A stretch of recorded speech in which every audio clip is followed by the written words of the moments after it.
Hello and welcome to another edition of Convict Inc. I'm your host, Robert Rosso. If you have not subscribed to this channel, please do so. If you have unsubscribed because I have not been doing enough prison video content, please consider resubscribing. If you like this video, please push like and share with your family, friends, neighbors, enemies, etc. This story is an incident that occurred in 2001 at USP Florence, Colorado. USP Florence in Florence, Colorado. And it happened between the Dirty White Boys and the Surenos, that is the California Mexicans. Or, I'm sorry, it wasn't just the California Mexicans, it was the Surenos in general. Once upon a time, the Surenos were predominantly based out of Southern California. Now Surenos have spread across the United States.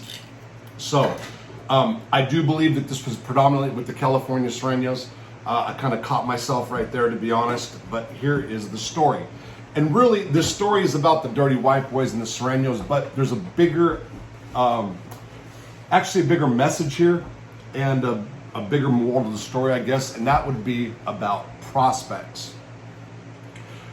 Prospects, in case you don't know, are guys that are being, that want to join a gang or being inaugurated into the gang, or guys that are being pulled into a gang. So, if you have a gang member such as the Dirty White Boys and they see a new potential recruit, what's supposed to happen is the recruit is supposed to be approached by a gang member and they're supposed to be asked to then, do you want to join the gang? Dirty White Boys, ABs, whatever. Each gang has a different initiations, or different prospect rules, I should say. The Dirty White Boys in general have a prospecting, which is supposed to, the prospecting process is supposed to take about a year. Some do 6 months, others kind of forego the process, and this is one of those problems right here. In Florence, Colorado, the shot caller for the Dirty White Boys at the time was TC. TC, who is Tracy Carson, who's now deceased. His right-hand man was a guy named Youngster, and there was also Rob Hutzel, and I'm trying to think, I think that was the only 3 DWBs I can recall at the time that were there. There was more, but the prospect, which was under Rob Hutzel, was a guy by the name of Danny Wakeman. Now, again, there were several more Dirty White Boys in Florence at the time of this incident occurred, but this is what happened. Danny Wakeman, who was from Oregon/Nevada, was a guy who claimed to have been a major drug dealer, but later was in fact exposed to be a petty bank robber who was doing a 20-year sentence, I believe, and he never even got any money out of the bank. He left the note. Maybe there was $300 at one bank. It was a several different banks. And I'll get into a different Danny Wakeman story down the line. But in this story, this is what happened. Rob Hutzel, who was out of Oregon, for whatever reason, maybe because it was the Oregon homeboy stuff, wanted to prospect Danny Wakeman. Took it to the head, to TC. They said, okay, let's see. We're going to prospect Danny and see how it goes.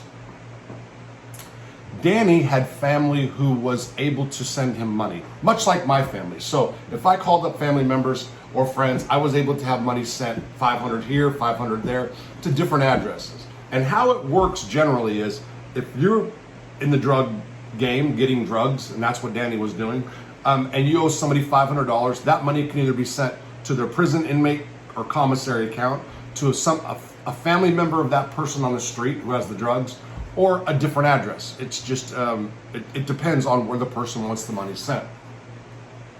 In this case, Danny owed a member of the Surenos money. And to be honest, it was possibly even one of the big homies, which was an Emmy.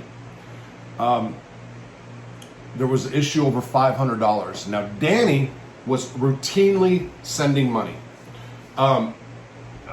His money was gold. He had a gold card, so to speak. So if he wanted to buy a bulk of stamps, He can get the stamps on front because his money was good. If he wanted to buy drugs, the drugs was good.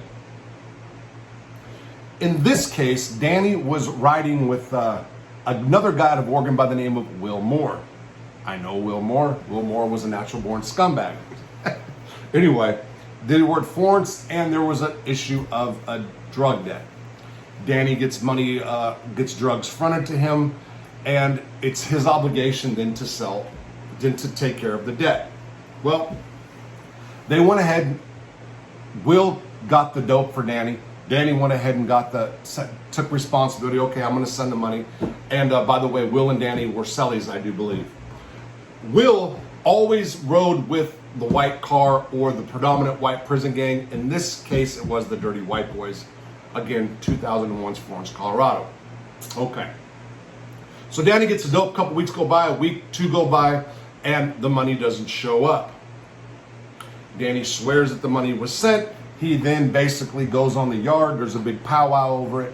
And Danny claims that the Emmy is lying. And that's not a really good thing to do if you're not in the right. So what ends up happening is I'm sure that the Emmy said to his people, I'm not privy to that conversation, if this money's not here by such and such time, we're going to go ahead and we're going to hit these dudes. And sure enough, that's what happened. They gave him a timeline. They went to TC, the shot caller Dirty White Boys. If the money's not here, there's going to be a problem. Sure enough, the money was not there. Now, there were several different Dirty White Boys in 2 different units, I believe. And again, the Dirty White Boys did not have a big numbers at this time. I want to say 7 maybe 8 altogether. I know that TC and Youngster were in a unit. Danny and Rob Hutzel and Will were in a unit. I do not believe that they were all in one unit. I'm reflecting back on the story because I wasn't there, but it was as told to me. But when the shit hit the fan, what happens was this. TC always ran a poker table. So him and Youngster at the poker table. And here they come. And that is a whole bunch of Surenos. So TC flips the table over and Youngster, and they break legs off the tables. And these two got busy. I'm not saying that they won by no means. And there was, a half a dozen or more Surenos. And with knives, and TC and Youngster were able to beat them off with the legs off of the table. There was a couple nicks on TC and Youngster. I forgot who got it the worst. Nothing really bad. But then in a separate unit, or in a separate part of the unit, Danny Wakeman and Will Moore then get attacked, and they start handling their business. And they fought. Both of these dudes did fight, and got just their asses tore out of the frame. Got fucked up. Rob Hutzel claims to have helped, but later it was found out that Rob was not the Dirty White Boy warrior that he claimed that he was. In fact, he caught a cell. What does that mean? It means that when the shit hit the fan, I think he had to go to the bathroom or somehow lock the door in his cell. But anyway, he was not there. He ran. He did not engage in the activity as he was supposed to, but instead duck, wreck, as they call it in prison. Now, what ends up happening is the Dirty White Boys pretty much got mopped up. They got beat up. They got run off the line. And those were my bros at the time, by the way. So it kind of hurts to say this, but it's true. So they got ran out of Florence, straight up. And not only did they get run out, but because it was such a big incident, the staff deemed it such a big incident because we have a white prison gang who, at any given time, a bunch of Dirty White Boys could show up. And this was in 2001 when the Dirty White Boys were the predominant white prison gang in the federal system. The ABs being locked down at the time in Marion and ADX. So the staff didn't take this lightly. They roll a bus up. This is in the middle of the night, the same night. They back a bus up and they ship them all down in a blizzard, by the way, to USP Leavenworth, and they put them in the hole. And that's where I was. We later found out that old Danny Wakeman, who says that the money was sent, was nothing but a bullshit artist. And this is one of the reasons why, when it comes to prospecting people, you have to take a good look. Danny was prospecting for a short period of time, and Rob wanted to put him down. That means they wanted to make him a member long before his time was up. And this is a perfect example of why you don't do such a thing. Danny was there, almost 6 months to a year at Leavenworth before the full exposure of what he was came out. And that was, he had serious mental health issues. The guy really created a fantasy background about his life, and it was sad the reason why. Abused as a child, really horrific ways.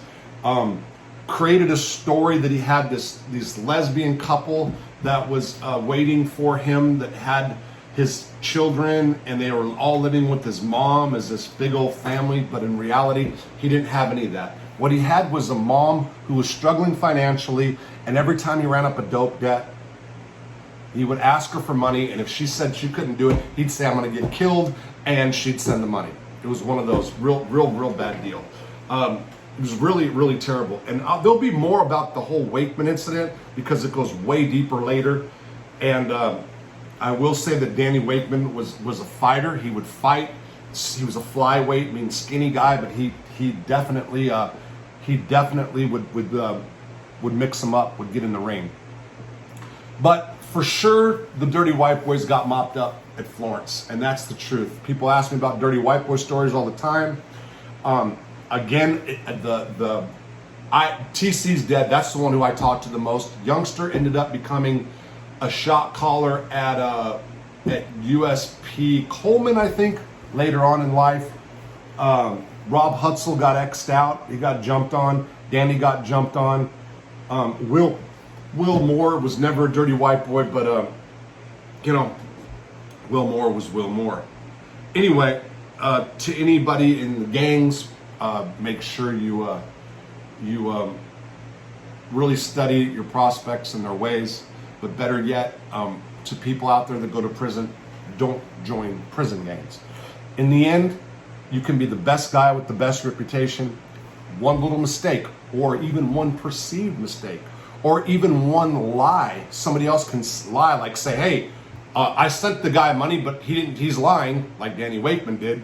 Let's assume that they would have took Danny the Emmy, or the Surenos would have took Danny's word for it, and then they would have hit theirs.